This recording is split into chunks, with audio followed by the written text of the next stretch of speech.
Break के बाद रुक करेंगे बुलेटिन की ओर, जिसमें बात करेंगे बकानी की, जहां भारतीय किसान संघ का अभ्यास वर्ग होगा आयोजित। आगे बात होगी दमोह की, जहां दमोह में पत्रकारों का आक्रोश फूटा, एफआईआर की मांग को लेकर किया चक्का जाम। ऐसी तमाम खबरों पर विस्तार से होगी चर्चा। ग्वालियर में केंद्रीय मंत्री ज्योतिरादित्य सिंधिया ने राइजिंग नॉर्थ ईस्ट समिट पर कहा, नई दिल्ली में प्रधानमंत्री जी की अध्यक्षता में उत्तर पूर्वी राज्यों को ऐतिहासिक निवेश का समिट आयोजित हुआ। इतिहास में पहली बार भारत सरकार के द्वारा प्रधानमंत्री जी के नेतृत्व में जो उनकी आशा और अभिलाषा थी, हम लोगों ने 9 रोड शो किए। 7 के 7 राज्यों के मुख्यमंत्री जी के साथ, मणिपुर में राज्यपाल के साथ, 8 राज्यों को मिलाकर बेंगलुरु से चेन्नई से मुंबई, दिल्ली से कोलकाता से अहमदाबाद, फिर इंदौर तक ये रोड शो ऑर्गेनाइज हुए। इसके बाद एक एक औद्योगिक समूह के साथ दिल्ली और मुंबई में मेरी स्वयं मुलाकात हुई। नई दिल्ली में प्रधानमंत्री जी की अध्यक्षता में उत्तर पूर्वी राज्यों का ऐतिहासिक निवेश का समिट आयोजित हुआ। इतिहास में पहली बार भारत सरकार के द्वारा प्रधानमंत्री जी के नेतृत्व में जो उनकी आशा अभिलाषा थी कि 8 उत्तर पूर्वी राज्यों का एक संयुक्त निवेश का संगठन और एक कार्यक्रम आयोजित हुआ। हम लोग ने 9 रोड शो किए, 7 के 7 राज्यों के मुख्यमंत्री जी के साथ और मणिपुर के राज्यपाल महोदय के साथ, और 8 राज्यों को मिलाकर बेंगलुरु से चेन्नई से मुंबई से दिल्ली से कोलकाता से अहमदाबाद से इंदौर तक ये रोड शोज ऑर्गेनाइज हुई हैं। उसके बाद एक एक औद्योगिक समूह के साथ दिल्ली और मुंबई में मेरी स्वयं मुलाकात हुई। 3-3 घंटे की हमारी वार्तालाप हुई और आज उसी सब मेहनत और मशक्कत, प्रधानमंत्री जी का आशीर्वाद, उनका संकल्प के आधार पर आज ये विश्व स्तरीय अंतर्राष्ट्रीय निवेश का समिट 8 राज्यों के लिए दिल्ली में आयोजित हुआ है। प्रधानमंत्री जी की उपस्थिति स्वयं ने इस समिट को ऐतिहासिक बनाया और जो प्रधानमंत्री जी के शब्द रहे, जिनके आधार पर एक नई ऊर्जा, एक नया संकेत और एक नई संकल्पता उत्तर पूर्वी और संपूर्ण भारत के नागरिकों की रही उत्तर पूर्वी क्षेत्र के प्रति। आज के कार्यक्रम में 4,18,000 करोड़ के निवेश के एमओयूज और एलओआई घोषित हुए हैं। हर एक राज्य के लिए इसमें राशि सम्मिलित है। हर एक राज्य के लिए कम से कम 20,000 करोड़ रुपए का निवेश इसमें सम्मिलित है। और खास बात यह है कि भारत के सबसे बड़े औद्योगिक समूह के अध्यक्षगण स्वयं वहां उपस्थित थे। उत्तर पूर्वी राज्य के हमारे एंटरप्रेन्योर्स वहां उपस्थित थे। 50 देशों के राजदूत, एम्बेसडर्स वहां उपस्थित थे। देश भर के एंटरप्रेन्योर्स वहां उपस्थित थे। सारे हमारे बिजनेस के फोरम्स, चाहे वो सीआईआई हो, फिक्की हो, देश भर के स्मॉल मीडियम एंटरप्राइजेस के फोरम सारे के सारे उपस्थित थे। केंद्र सरकार के कैबिनेट मंत्री उपस्थित थे। केंद्र सरकार के राज्य मंत्री उपस्थित थे। 8 मुख्यमंत्री, 7 मुख्यमंत्री और राज्यपाल महोदय उपस्थित थे। 25 सांसद उपस्थित थे। और मैं मानता हूं कि संपूर्ण देश प्रधानमंत्री जी के वक्तव्य से मंत्र मुग्ध हो गया उत्तर पूर्वी क्षेत्र के प्रति। हमारा ये संकल्प है कि इस निवेश को धरातल पर हम लोग उतारेंगे। एक एक राज्य ने अपनी इन्वेस्टमेंट प्रमोशन एजेंसी निर्मित की है। एक एक राज्य ने अपनी लॉजिस्टिक्स पॉलिसी निर्मित की है। हमने 8 हाई लेवल टास्क फोर्स गठित किए हैं। एक एक मुख्यमंत्री उनकी अध्यक्षता कर रहा है। 4-4 मुख्यमंत्रियों की समूह एक एक हाई लेवल टास्क फोर्स में सम्मिलित हो, ताकि समूचे उत्तर पूर्वी क्षेत्र के लिए एक स्ट्रेटेजिक रोड मैप बने। अलग अलग क्षेत्रों में, निवेश में, कृषि में, फ्लोरिकल्चर में, आईटी और सेमीकंडक्टर में, हाइड्रो पावर में, रिन्यूएबल एनर्जी में और पर्यटन में। और इस दृष्टिकोण के साथ हम लोग उत्तर पूर्वी राज्यों को आगे ले जा रहे हैं। डोनर मंत्रालय का दायित्व एक सेतु का है केंद्र और राज्यों के बीच में, और उस सेतु की जिम्मेदारी एक सेवा भाव की है।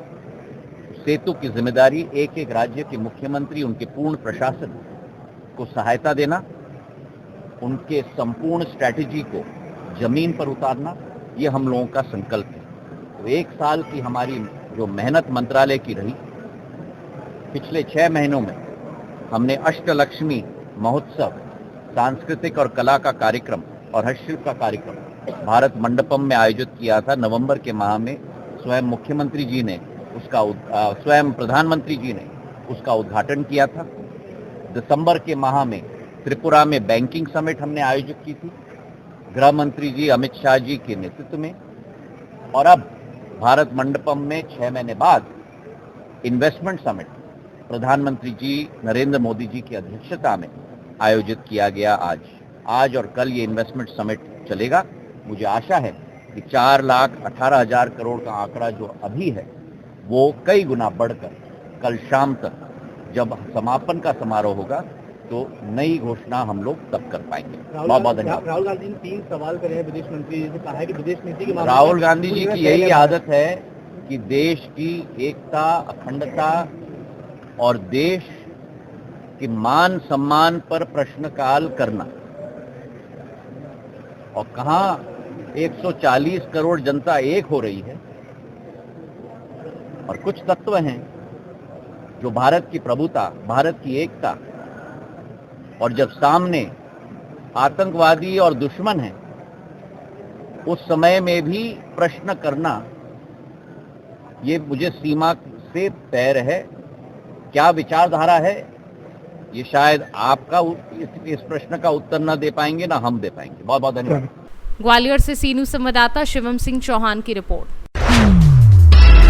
भारतीय मानक ब्यूरो एवं उपभोक्ता विभाग के संयुक्त तत्वाधान में आज जोधपुर में 1 दिवसीय कार्यशाला का आयोजन हुआ, जिसमें प्रदेश महासचिव गोविंद शर्मा के नेतृत्व में सीसीआई की जोधपुर टीम कार्यशाला में शामिल हुई। सीसीआई जोधपुर टीम ने प्रदेश अध्यक्ष ज्योति गौड़, एडवोकेट का साफा, बालाजी महाराज की तस्वीर देकर और फूलों की वर्षा कर भव्य स्वागत किया। साथ ही कार्यशाला का आयोजन मुख्य अतिथि राज्य उपभोक्ता विभाग प्रतिदोष आयोग के सदस्य लियाकत अली, जिला उपभोक्ता विवाद प्रतिदोष आयोग के अध्यक्ष राजकुमार सुथार, जिला उपभोक्ता विवाद प्रतिदोष आयोग के सदस्य दिलशाद अली एवं अनुराधा व्यास की उपस्थिति में किया गया, जिसमें भारतीय मानक ब्यूरो के संयुक्त निदेशक पवन कुमार द्वारा भारतीय मानक ब्यूरो के विभिन्न मानकीकरणों एवं मानकीकरणों के विभिन्न पक्षों की जानकारी दी गई। लियाकत अली ने उपभोक्ताओं के हित में सरकार एवं उपभोक्ता न्यायालयों द्वारा किए जा रहे विभिन्न प्रयासों की जानकारी दी। कार्यशाला के अंत में संभागीय उपभोक्ता संरक्षण अधिकारी पुष्पराज पालीवाल द्वारा आभार व्यक्त किया गया। एडवोकेट सीसीआई से प्रदेश अध्यक्ष हूँ और यहाँ पर हमारे 1 दिन की जो कार्यशाला है बीआईएस की, भारतीय मानक ब्यूरो की, उसको अटेंड करने के लिए मेरी पूरी सीसीआई टीम यहाँ पर मौजूद है। जोधपुर से हमारे यहाँ पर गोविंद शर्मा जी जो है वो प्रदेश महासचिव हैं, अंकित पुरोहित जी ज्वाइंट सेक्रेटरी हैं और पारिक जी जो है वो एग्जीक्यूटिव मेंबर हैं। और हम सब अपनी टीम के साथ यहाँ पर मौजूद हुए और सबने ही बीआईएस से संबंधित जानकारी हासिल करी।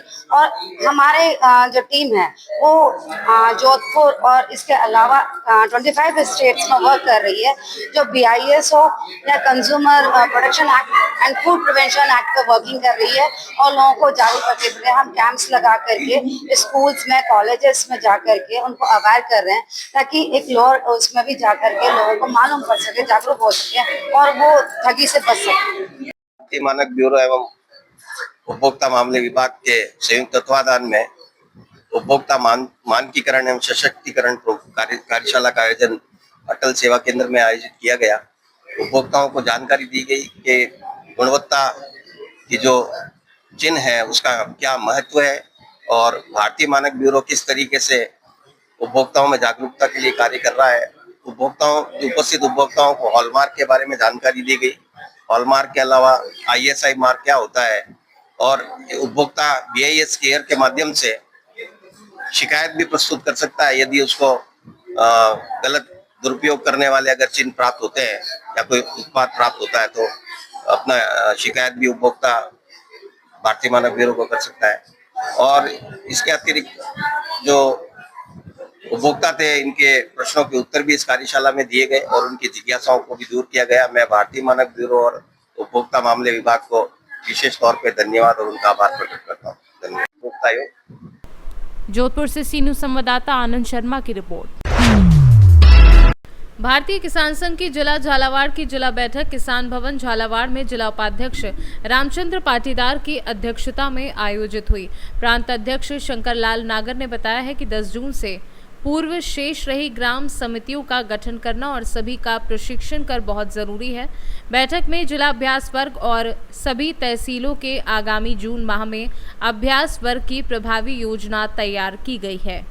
बकानी से सी न्यूज़ संवाददाता रमेश चंद्र शर्मा की रिपोर्ट। पत्रकार सुरक्षा को लेकर एक बार फिर सवाल खड़े हो गए हैं। हटा में पत्रकार जितेंद्र गौतम के साथ हुई मारपीट और लूटपाट की घटना के विरोध में शुक्रवार को दमोह जिले के सैकड़ों पत्रकार सड़कों पर उतर आए। जिला अस्पताल चौराहे पर प्रदर्शन करते हुए उन्होंने चक्का जाम कर दिया और पुलिस प्रशासन के खिलाफ जमकर नारेबाजी की। ये विरोध उस घटना के खिलाफ था जिसमें हटा से बीजेपी विधायक उमा देवी खटीक के भाई पर पत्रकार के साथ मारपीट करने के गंभीर आरोप लगे हैं। बताया जा रहा है कि पत्रकार जितेंद्र गौतम एक तोड़फोड़ की घटना की कवरेज कर रहे थे, तभी विधायक के भाई और उनके साथियों ने उन पर हमला कर दिया। घटना के बाद पीड़ित पत्रकार ने हटा थाने में शिकायत दर्ज कराई, लेकिन राजनीतिक दबाव के चलते पुलिस ने FIR तक दर्ज नहीं की। उल्टा थाने में पत्रकार के साथ दुर्व्यवहार किया, जिससे आक्रोश और बढ़ गया। इस घटनाक्रम के खिलाफ पत्रकारों ने एकजुट होकर जिला मुख्यालय पर प्रदर्शन किया और चेतावनी दी कि यदि दोषियों पर जल्द कार्यवाही नहीं हुई तो आंदोलन उग्र रूप ले सकता है। आवेदन पत्र में बहुत ही घटना थाना हटा में हुई है, उस घटना को लिख के FIR के लिए कहा है और हम इसमें ज्ञापन के अनुसार जो थाना हटा से वीडियो सर किसके विरुद्ध आवेदन दिया है? आवेदन में आरोपियों के नाम उन्होंने बताए हैं, उन आरोपियों के खिलाफ उन्होंने बताया है आवेदन पत्र में, आप लोग को पता है।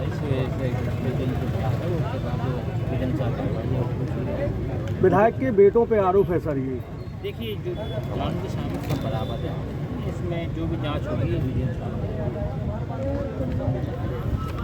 दमोह से सी न्यूज़ संवाददाता संतोष मोदी की रिपोर्ट।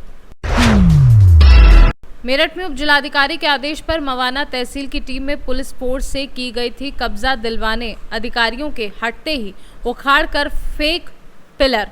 पीड़ित ने तहसील समाधान दिवस में जाकर प्रार्थना पत्र दिया है। मवाना मेरठ तहसील प्रभारी मोनू भाटी राहुल खटीक का ये पूरा मामला बताया जा रहा है। पीड़ित का क्या कुछ कहना है, सुनिए।